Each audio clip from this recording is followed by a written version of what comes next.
Great run, Mavs. Great run. Round of applause. Made the Western Conference Finals. Knocked off the Phoenix Suns. Sure, you lost in 5, but you know what? Don't be sad that it's over. Be happy that it happened. If we were told before this season that the Mavericks would make it to the Western Conference Finals, you're not taking that. I'm taking that a million times out of a million after not winning a playoff series in 11 years. So like this video if you agree with me, if you're fired up after this run. Hey, now it's time, regroup, get healthy. We got an offseason plan coming up for you guys. These 4 steps could help the Mavs take that next step next season. So like the video if you're a true MFFL and if you love this team's run. And then let's jump on in.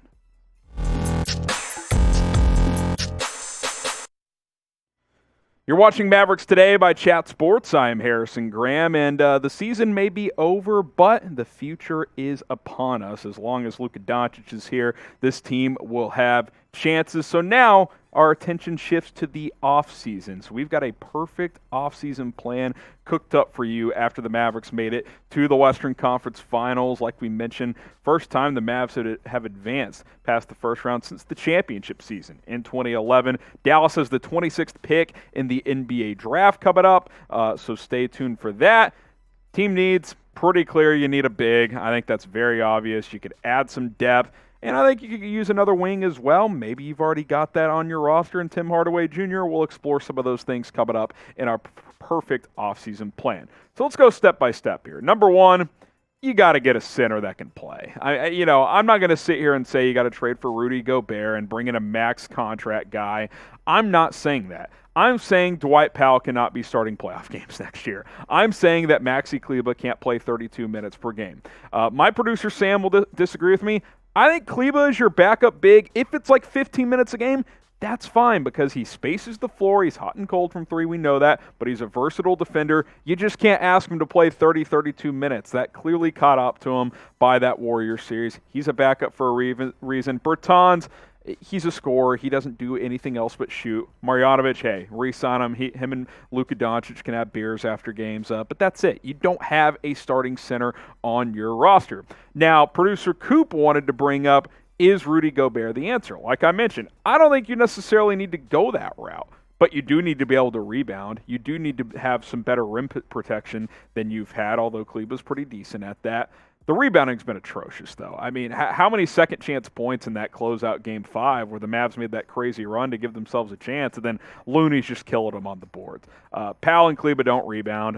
You got to get better there. Luka can't lead you in everything. I mean, come on. Someone needs to help rebound at least. He'll do everything else. He'll score. He'll dish out assists. Just someone grab some damn rebounds so he doesn't have to grab 12 per game. Maybe he can only grab 9 or something like that. Obviously exaggerating some numbers, but you guys know what I mean. Obviously Gobert would help you rebound. There's no doubt about that. He's a 15-15 guy, but he's 30 years old. He's on a max contract. That age and that contract for a guy who's not going to be a 20, 25-point scorer, that's a little worrisome to me. How's he going to age? Is he going to be super impactful 2-3 years down the road? I don't know. Hopefully. I think he would be a good fit. I just don't love the contract. I'd rather go sign a Mo Bamba for $12 million per year. I'd rather explore Miles Turner. But Rudy Gobert is obviously going to be connected to Dallas. If the Jazz blow things up, we'll just have to wait and see how that plays out. Mavericks fans, subscribe because our offseason coverage is about to be lit here on Dallas Mavericks Today. We'll have you covered with the latest news, rumors, and everything else in between. Link is below, youtube.com/MavsTV. Subscribe, and hey, if you want to light up the comments and say, hey, you should talk about this, you should talk about that, we love interacting with you guys. We take what you have with a grain of salt. So subscribe and keep us informed on the channel so we can give you guys the best content possible. One final thing on Gobert, pros and cons when it comes to him. Pros, great rim protector, great rebounder. We know that. He does, at times, he can hold his own on switches too. The alley-oop game with Luka would be nice. Like, Powell even does that fairly well, although he didn't do much in the playoffs. And he can actually eat minutes. You can play him 30 minutes a game, unlike Dwight Powell, who checks in for 2 minutes or starts for 2 minutes, and then he doesn't play the rest of the half. Cons, it's kind of soft mentally, for being honest. Doesn't have a good reputation of getting along with teammates. Him and D-Mitch didn't get along. Spacing gets hurt overall. And I'll add on top of that the contract and the age. He's 30, making over $35 million per year. It's a little worrisome. I would rather go in a different direction for cheaper, but we did want to talk about Rudy Gobert. Do you want Gobert in Dallas? I'll let you guys decide. Look, if it happens, and I'm not going to say it's a disaster, but I would rather allocate resources elsewhere. You can get a good center without having it to be a max player. Type Y for yes, type in for no. Let us know what you guys think. Do you want Gobert in Dallas? Number 2, and I think this is kind of, priority number 1, really, it starts here. You got to bring back Jalen Brunson. We know that.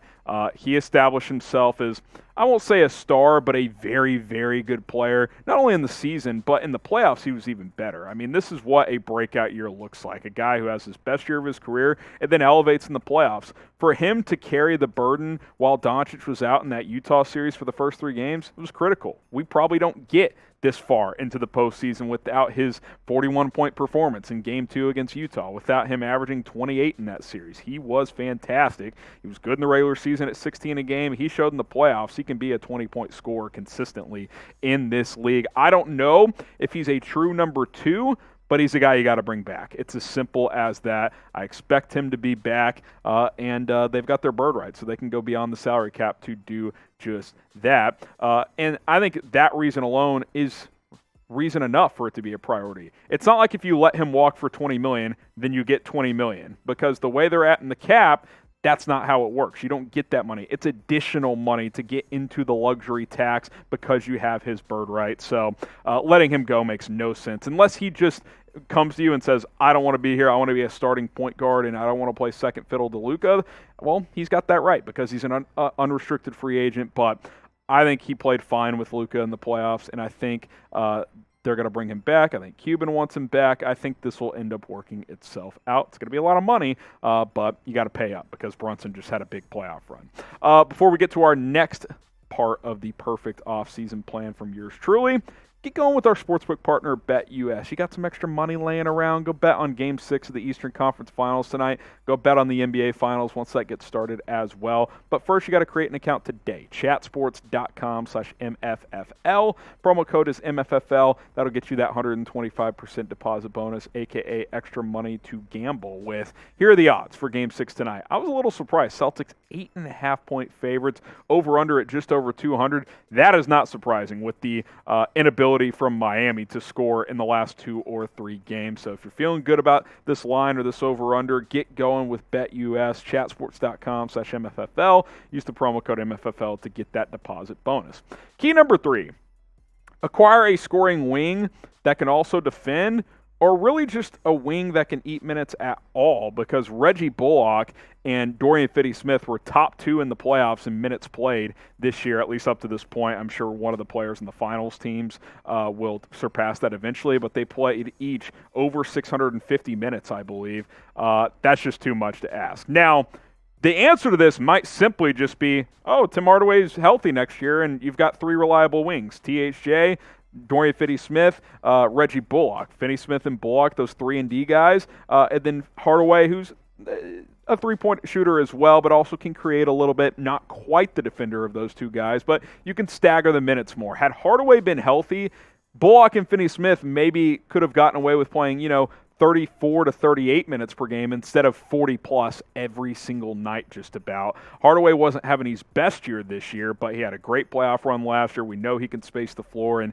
give you 25 to 30 on any given night. It might just be as simple as, hey, we got Tim back, now we got 3 wings we can rely on with Bullock and Finney-Smith. But you could tell by the end of the playoffs, those guys were running out of steam because they just had to play so many minutes in the postseason.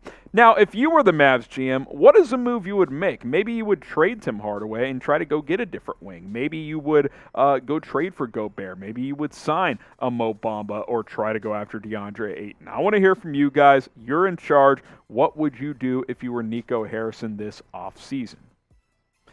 All right, final key, and this one is probably less impactful, but if you're going to keep the 26th pick, that's where the Mavs are going to pick, you got to draft a player that's going to help you win this year. Now, I'm not saying it's a guy that's going to come in and have a 15 points per game as a rookie or something like that. That's unrealistic at 26. But you can't have a Josh Green who's got no chance of giving you minutes in his rookie season. Here are some guys that I think could help be in the rotation and eat some minutes and maybe even play in the playoffs. Christian Braun out of Kansas, two-way player. He's bouncy, he can score, he can put the ball on the deck, he can shoot, and he's a pretty good athlete and defender as well. E.J. Liddell, 3-year college guy, spaces the floor, he can play 4, he can play small ball 5. The defense will probably take some time in the NBA. It'll probably never be elite, but I think his shooting and his scoring ability will translate right away. You may have to move up from 26 to get him, but he could be in the early 20s. Bryce McGowan's out of Nebraska, 6'6",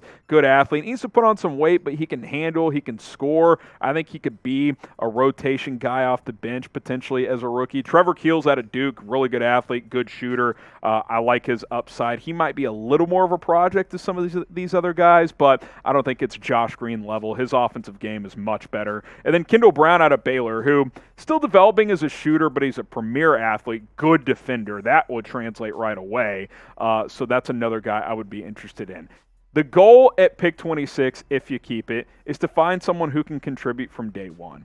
Even if their rookie contributions are what Ntilikina gave you in the playoffs. For a rookie, that's pretty good. You can't draft a guy that has no chance of playing this year, though. Don't draft a project. Don't draft some guy who played 1 year in college and was playing 8 minutes a game because he didn't live up. Yeah, I hate to keep bringing it up, don't draft Josh Green. Draft a guy. That's why I like the idea of a Brown or a Liddell. These guys have played in big-time college basketball games for a few years.